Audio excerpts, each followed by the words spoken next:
Last week, the Barons, Aces, and Big Plays amounted to a dope start to the summer postseason, and today we get our first look at Cloud9 as they aim to make short work of FlyQuest and qualify for Worlds. That last part there, gents, is something that I am laser focused on, the fact that we are qualifying teams to Worlds over the next 2 days. This is what they've been working for all year long, right? Saying that spring doesn't matter. Well, summer matters a lot because it's where you actually get to claim your ticket. It all culminates here. Now, earlier in the week, the LCS announced the winner of coaching staff of the split, which was awarded to Team Liquid. And to hear more about how the staff took a team from 9th place in spring to a 1st place finish in summer, here's an interview with Steve and Jat. When I spoke to Josh or Jat, this was actually not the first time that we had chatted. We've known each other from being in league for so long together. There was, a really interesting situation over Team Liquid where they had a really disappointing spring split. They had just moved on from Doublelift. They were bringing in Tactical. And Steve and I restruck up a conversation that we'd started, almost 2 years ago. And we just talked through it and we started working on it together. And I think at a certain point, he was just like, let's go. And I said, all right, that sounds great. Some of the things from my background have definitely helped ease the transition into being a coach. But I'd say more so the most valuable thing is just like working within teams. I think his transition has been, I don't want to speak for him, but I think from what I've seen, I think he's been busting his ass. He's working really hard. He's probably stressed out at times, but he's probably pretty proud of his contributions to turning a 9th place team into a 1st place regular season one. One thing that we've tried to focus on, it's just trying to get people on the same page. And I think that is way easier said than done.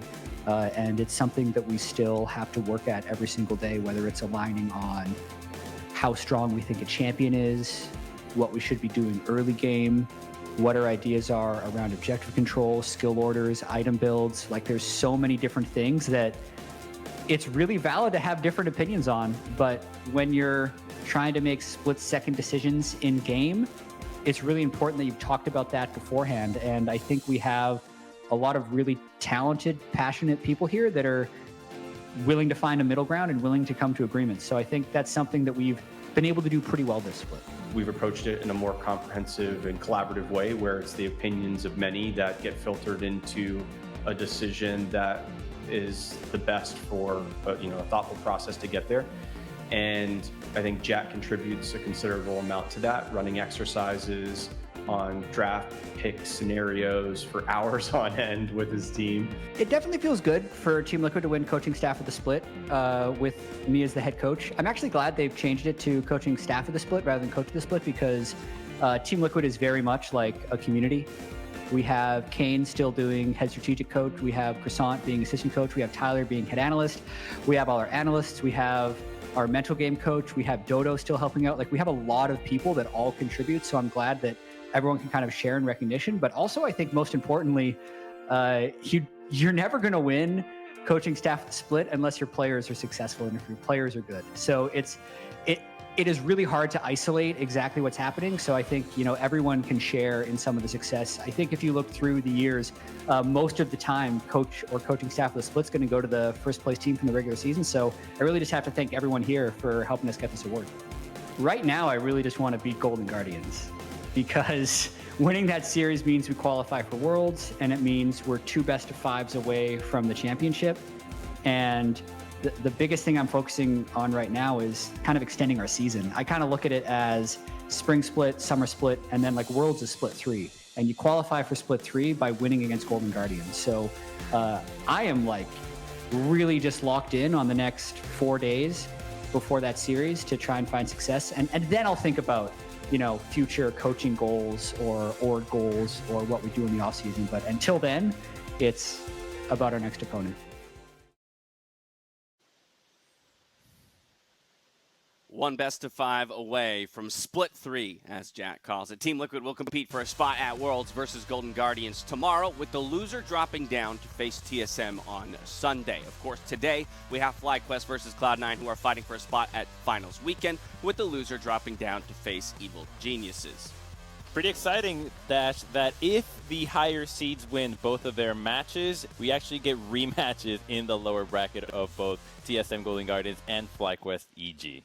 Yep, and with more info, more information and scouting done, as well as more time to practice. So very curious to see if any of those matchups play out differently. Of course, as you mentioned, pending the results of today, and we could get some upsets. But as we enter the second week of playoffs, I want to get your main takeaways from how week one of the postseason may be surprised.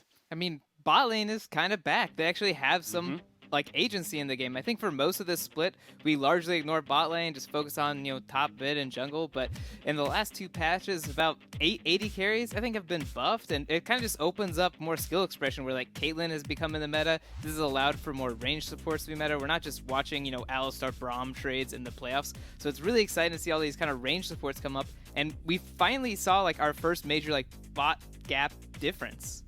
Yeah, I think that's the one that I'm really excited about was how hard FBI popped off in that series versus TSM. I think that was the biggest series from the weekend. When I look back at this series, that's the one that I'm looking at. And the biggest storyline from that was, of course, like Probably was saying, FBI versus Doublelift. And it was just shocking. I can't remember the last time Doublelift got bot gapped in North America this hard since like 2015 spring against Piglet. That's the level of performance this was. And it wasn't just in lane phase. FBI also popped off in team fights, being very aggressive and winning his team a number of these. And the biggest thing too is I think it opened a lot of people's eyes to how good FBI has been playing all split long, kind of forced you to acknowledge him. Huhi as well was working very well with FBI. But when you really think about it, if FBI is the best AD carry in North America, Doublelift has been performing around the third or fourth if you look at all pro votes. Is it actually that insane to think that this is how the number 1 versus number 3, 4 AD carry would go in playoffs with a new patch that he's playing well on? I mean, it's actually kind of in line, strangely, if you really think about it. Well, go ahead. Oh, that it's insane that this segment of a week one reactions turns into a Golden Guardians hype train, because I was very impressed with Golden Guardians' preparation, not just with FBI and Huhi being able to play champions at the bottom lane, but the Monte having answers to the Azir. They really knew what they were going to do against Bjergsen, target banning him, and it's something that they've been doing all split long, set compositions against specific opponents. Think back, Twisted Fate knocked it against Cloud9. When they played TSM both times, they had the Morgana against Twisted Fate, they had the Sylas against LeBlanc, so they're always thinking of ways to anticipate what the opponent is going to play and play around that. And I think that that's something that I have not seen as well executed from any of the other teams in the first week other than Golden Guardians. What excites me and intrigues me about this conversation that's being had right now is the idea that if we consider FBI to be the best AD carry in the league, Golden Guardians perhaps contesting for best bot lane in the league, and the bot lane gaining more agency recently over patches, is Golden Guardians, or will they truly become a late round threat here in the playoffs? Could they unseat the number 1 in Team Liquid or the 2-3 in Cloud9 FlyQuest further down the line? That, of course, will be determined in tomorrow's matchup. We're going to step away as we go. Here's Mike Check from playoffs round 1. Actually, if Jalen takes TP, she won't have cleanse. So free. Yeah, I'm still going the comic build, okay? So easy. It's so easy comp. Coming. Adina E. Go. I have flashed it after. You're dead, nice. Good job. Everyone get Tonguard. I'm gonna object, so we will see. Yeah. Okay. Top shot. I'm baiting right now. 2, 1. Let's go. We're going. Okay. Yeah. Lock up. I'll take, okay? Yeah. Can someone base me? I think triple TP. We have to fight. I will reset. It's over. Yeah! Shit! Yes! Kill that great. Look for this guy, Turtle, please. We got him. Go. Let's go, Baron. Yeah.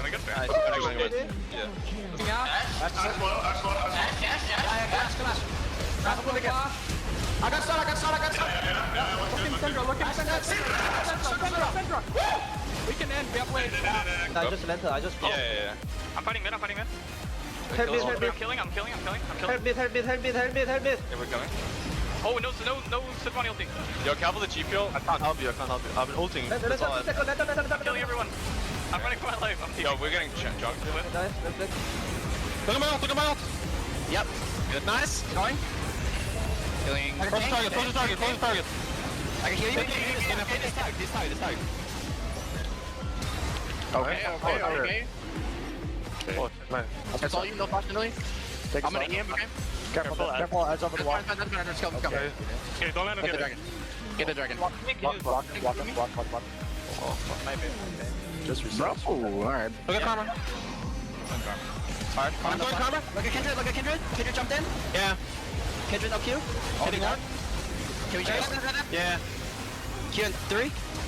No cleanse. Nash. Nice, guys. Yeah, we should. Yeah. Hey, he's there. Hitting. Nice.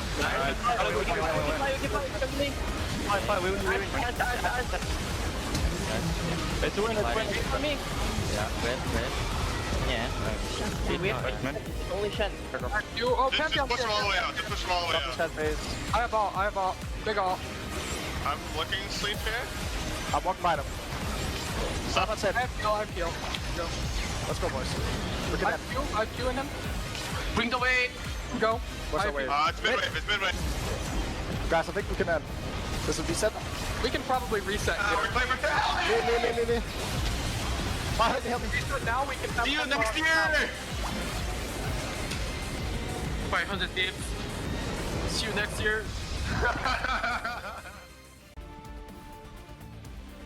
Welcome back to the LCS Dome presented by State Farm, where we're not far away from Game 1 of FlyQuest versus Cloud9. Now, while FlyQuest fought tooth and nail for today's match, Cloud9 got to sit back and absorb what they could from that series versus Evil Geniuses. So I want to know from Crumbs, if you were a C9 analyst, what would you be taking away from that series? Give me the quick VOD review. All right, give you a quick little rundown. So watch all 5 games, and this is true for FlyQuest for most of the series or the season as well. So because they're going to be starting on Red Set against Cloud9, I think they will be banning Caitlyn. They never let anybody first pick Caitlyn. They only go for it themselves. They will also ban Olaf. Obviously, Blabber is amazing at it, and then the Kalista because it was banned against EG, and it also something that they faced against C9 and had a really hard time with. On top of that, they always pick AD or support, or AD or jungle in the first rotation, and the support as well in the first 3. So they save solo lanes for the second wave of picks and bans, which just means for Cloud9, you should save your own solo lanes for the later rotations so as to not give away much of your composition. Now into the gameplay. Centaurin's jungle path. We've known how efficient he has been all season long. Now, when he has solo on a carry, he will path to the top side. He starts bottom side and passes top side. When solo is not on a carry, when he is, say, on, like you see him here, he's on Renekton, starts blue side, will path top side. Here, he's on Jace, starts red side, path to the top side. When solo's on the tank, he moves away from him. And lastly, this is something that I think Cloud9 can do to control PoE, since so much of FlyQuest revolves around him.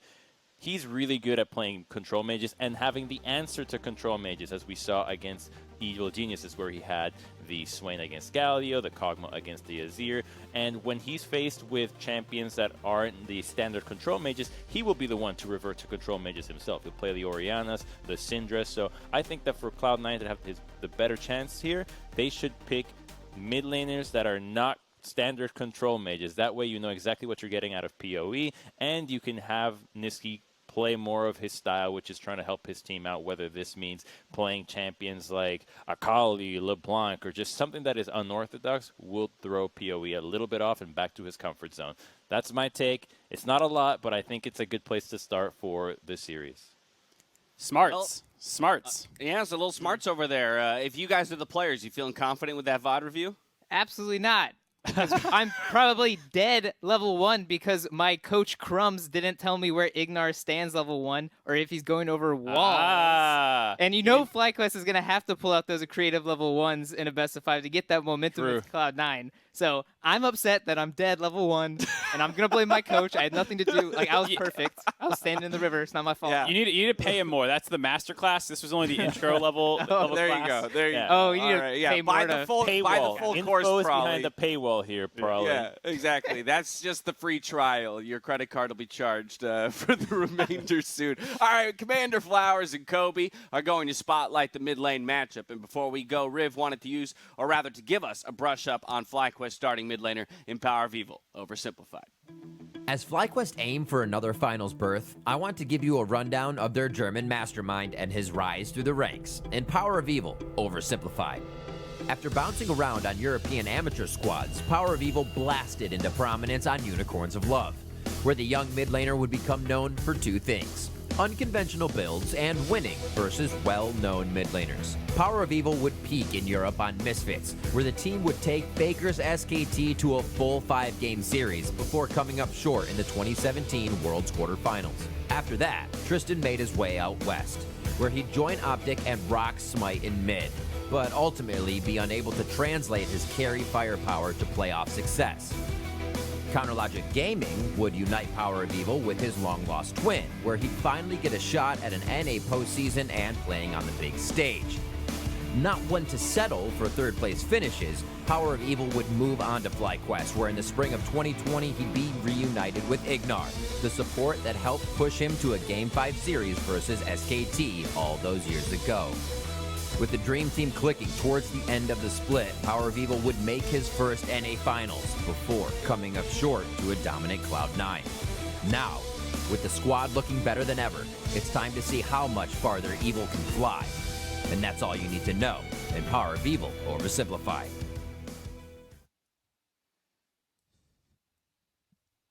Thank you, Riv, and welcome everyone here to our second week of playoff action in summer 2020 for the LCS. I'm Captain Flowers. Today I will be joined by my main man that you see on my left, on your right, Mr. Sam Kobe Hartman Kinsler. How you doing, my friend? So excited. We have the second place team versus the third place team from the regular season. Flowers, some heavy hitters going at it today. I cannot wait for this matchup. My eyes are immediately drawn to the mid lane, where two players are tied for third all-pro mid laner. This has never happened before in the LCS. So seeing this head-to-head between Niski and PowerOfEvil, this is the deciding factor, this series. Yeah.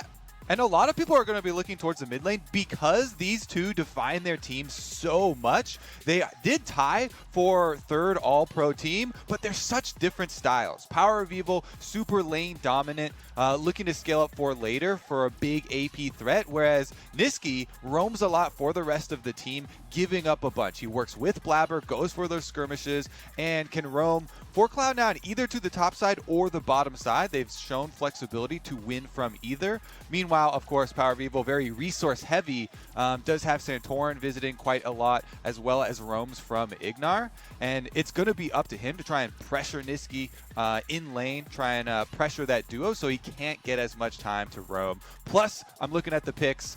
He already pulled out the counter pick Swain into Galio. Galio, obviously one of the best champions for roaming around, for playing behind a jungler like Blabber. And already PowerOfEvil and FlyQuest showing that they do have some answers. Yeah, and if you're looking at those answers from the side of Cloud9, it's about that mid-jungle duo. When Cloud9 was at the height of their success, when they were dominating in spring, when they had the first half of summer completely on lock, it was Niski and Blabber often working together to take over the game. And if Niski wants to be popping off here, I want to see Blabber in his back pocket helping him out the whole time.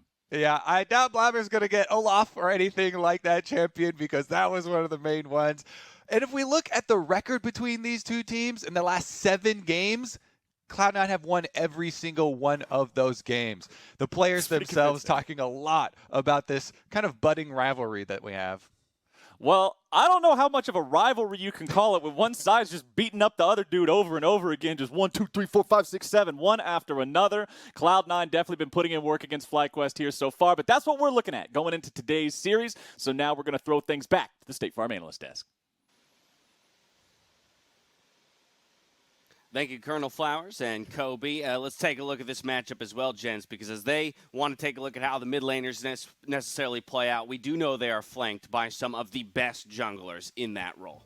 Yeah, Blabber versus Santorin is going to be a huge matchup. If you want to use old school terms, Santorin is a herbivore jungler, whereas Blabber is a carnivore, meaning Santorin's doing so much work with the utility of Trundle, Volibear, setting up his team very well, going for early ganks to allow PoE and the rest of his team to carry, whereas Blabber relies on his team to give him the resources because he wants to be the one to carry, whether it's playing the Olaf, playing Lee Sin, even Nidalee that he tried against Dignitas. Blabber is a resource-heavy jungler, and the big question is going to be how does Niski's changes in his champion pool affect Blabber? They were trying to spread away from those heavy utility mid laners to more control mages as they fit the meta, but because they are so tethered, Niski and Blabber go hand in hand, and the big question is, if Blabber plays herbivore junglers, can he keep up with Santorin, who has proven to be the best of the best at doing that in NA? Now, both of these junglers are massive parts of their teams gaining advantages and ultimately snowballing to victory. But Mark, there's been a stat we've tracked essentially all split long for gold or for C9, and that would be their gold, how they get it, and when they do. And also how it changes. This is the differentials in those windows from 10 to 15, from 15 to 20, 20 to 25. In the first half, it was unbelievable how quickly they could explode games, especially in the mid game. 20 to 25, they were annihilating people and ending the games, even when they weren't ahead. Back half of the split totally dropped off. They're still pretty good about getting gold leads and kind of growing those between 10 to 15. But when it comes to those mid-game skirmishes where they were so far ahead of teams in the regular season first half, they fell apart. And the last team that they beat that was any good was actually FlyQuest a month ago. And so I am going to be watching C9's skirmishes much more in their mid-game or their early game. I still think that they're great laners and Blabber's a great jungler. But when all five start coming together for those Drake fights and those global plays where you're moving around the map, are they still out-executing their opponents? Because I haven't seen it in a long time. 5 minutes ahead of game time. Let's see what C9's coach Reapered discussed, the end of the championship squad split, and how they plan to bounce back. I am so happy to be getting some words from the respected and the renowned Reapered ahead of this match. Now, first things first, though, last time we heard from you on broadcast was before your match against Team Liquid, where you said you're going to go for comfort picks, and then you ended up locking in a Sona Lux bot lane. Reapered, can I even trust what you're going to tell me in this interview? I mean, interviews are using like that, you know? I'm using for fake informations and, you know, more straight way than like honest, you know? So, no, you definitely not trust me. I mean, you definitely had us going, I must say. So this time around, a little bit in all seriousness, I want to get your take on how you've been spending the time since the regular season wrapped up. You've had some time to reset. So how have the second half struggles kind of informed the way that you've been preparing for playoffs, if at all? I mean, it is pretty nice to having a second place to, you know, prepare much more time than the other teams. And also specifically with this patch, it's really good for us to like small things are, I guess, in a way buff for our team because we are used to playing like bot side a lot, and right after some sort of like Barros and Ezreal and Apelios, all those champions that got nerfed, we are kind of struggling after that. But right now we are, I can say, really good form. Then we are good to go, ready to crushing these playoffs. Seem very aware of the advantages that Cloud9 is bringing to the table in that aspect. And I want to get your thoughts on FlyQuest as an opponent, because earlier on in week 1 of the split, Blabber was saying how FlyQuest is one of the easiest teams for you all to draft against because you know what to expect. But we have been seeing different picks from them so far in the playoffs. Is there anything that you learned from the match between FlyQuest and EG that has helped in your preparation for this one ahead? No, not at all. Nothing. They are pretty much doing whatever makes sense to do during the game, like nothing special. Like for example, if we are playing against Golden Guardians or TSM or Team Liquid, I have some sort of strat against them and I was noting down. But this team is like kind of do whatever makes sense at the moment, you know? So nothing very special. And draft, also they are do some sort of like kind of fly quest style draft. So it's, I'd like to say, much easier to play against it than the other teams. So yeah, pretty much agree with the Blubber. Well, even with that, it seems like you're all on the same page in how easily you're reading into FlyQuest. But if we're looking at the LCS All-Pro teams, for instance, the first ever tie actually happened between PowerOfEvil and Niski. What's your take on the mid lane matchup? I don't know. Actually, this game is not gonna important about mid matchup. This PowerOfEvil, he's gonna farming every single game, and Niski gonna trying to crushing the other lane. So it's nothing about mid. It's more likely if we can crushing other lanes or PoE can scaling up. Mm-hmm. Even in the votes, but very different in play style for sure. Yeah. Reaper, thanks for stopping by. Always a pleasure to get to hear from you. Thanks for having me as well. Of course, anytime. And with that, let's send things back over to the State Farm Analyst Desk.